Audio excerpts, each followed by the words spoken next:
museo tiene varias caras y una de ellas es una obra que exhibe que se llama Una historia de cartón pintada. Cuenta la historia del ferrocarril que llegó a Bahía Blanca hasta el día de hoy. Bueno, tenemos nosotros acá que es el tren de las vagonetas. Estas son las máquinas de contar la historia. Son figuritas de cartón pintado que hacen referencia a distintos momentos de la historia argentina relacionados con la historia del ferrocarril. Y esta historia en nuestra zona, por esa razón, arranca justamente con el momento en el cual la población aborigen es desplazada y exterminada, y por eso el primer limerick dice: para que cruce el desierto un tren expreso, si hace falta se cortan 1000 pescuezos. Qué eficaz es la acción de la civilización y qué barbaridad es el progreso. Esta máquina, que es la máquina de hacer patria, nos permite poner en movimiento. Los niños, cuando vienen al museo, se divierten haciendo girar. La máquina de hacer patria pone en movimiento esta que es la máquina granero del mundo.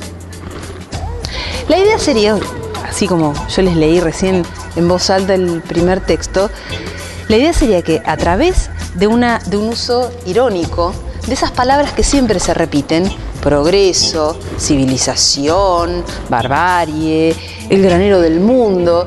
Bueno, ponerlas en cuestión esas palabras, pensar ese relato que hemos escuchado siempre. El ferrocarril es el motor del progreso. Vivimos en una etapa de progreso indefinido que nos va a llevar a una riqueza. Bueno, ponernos a pensar, ese progreso es tan progreso para todos. Ese progreso que muchas veces se simboliza con la imagen de una locomotora. La locomotora, ustedes habrán observado en la foto, tiene esa especie de miriñaque que a veces se lo llama también tumbaburros. El objetivo, la función del miriñaque es justamente ir tirando a los costados de la vía todo lo que se interponga en el paso de la locomotora.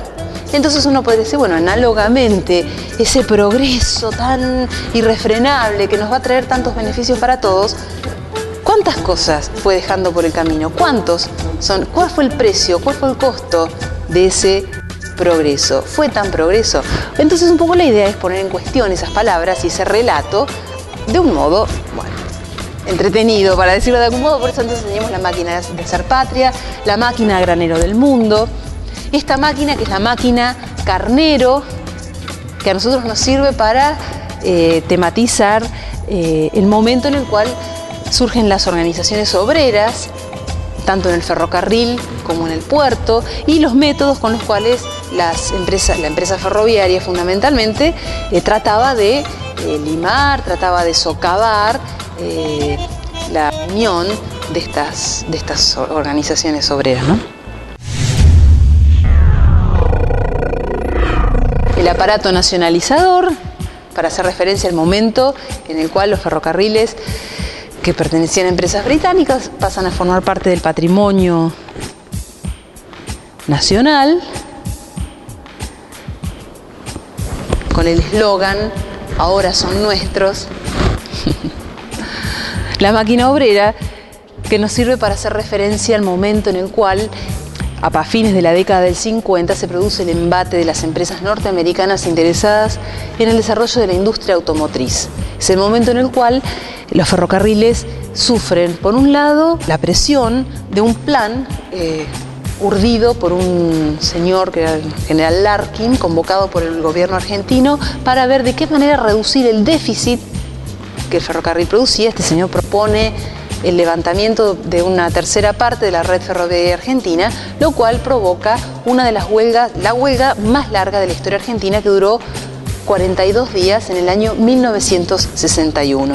Nosotros acá a veces hacemos también un paréntesis para recordar una huelga que en sí no fue muy larga, que duró unos pocos días, pero que trajo para los ferroviarios de Bahía Blanca unas consecuencias terribles, que fue en el año 1958. Un momento en el cual el motivo de la huelga era reclamar el pago de unos beneficios que no habían sido actualizados, pero bueno, como era un momento de mucha tensión, un momento en el cual estaba vigente el plan Conintes, una huelga que empezó siendo una huelga más, trajo como consecuencia la movilización del personal ferroviario, es decir, la militarización de los obreros ferroviarios. Estos obreros ferroviarios marchan a la Plaza Rivadavia, fueron 4.000 ferroviarios caminando por la avenida Alem, que fueron a entregarse voluntariamente al regimiento. En el regimiento fueron tomados todos presos, 4.000. Pasaron 2 o 3 días de pesadilla en la cárcel, en el regimiento, en la base naval, y tuvieron que volver a los 4 o 5 días a trabajar a los talleres y a las estaciones militarizados. La militarización de los talleres y las estaciones duró hasta 1959. No hay ferroviario bahiense, no maquinista, obreros de talleres, que vos le preguntes y enseguida te va. Lo que pasa es que una cosa que sucede es que muchas veces confunden las dos huelgas, la del 58 con la del 61. Pero bueno, fue un momento así. Y esta es la máquina, es la grúa financiera. Ya hablamos de los negociados del Estado argentino en las décadas del 80, y entonces cómo llega un momento en el cual escuchar un eslogan que dice ramal que para, ramal que cierra, después de 20, 25, 30 años de propaganda en contra, hace que la opinión pública lo acepte como algo perfectamente normal, aceptable, y es el contexto que permite que en los años 90 entonces se produzca el desmantelamiento de la red ferroviaria y de buena parte de las instalaciones del ferrocarril, y sobre todo, y lo más grave, es el desmantelamiento del personal, ¿no?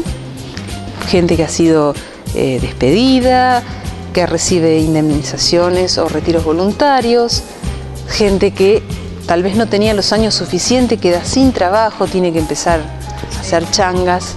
Y entonces, por esa razón, después de esta historia, uno se plantea si el de historia es un libro apolillado, con algún que otro capítulo extraviado, si el cuento es de memoria, ¿no será que esta historia es una historia de cartón pintado?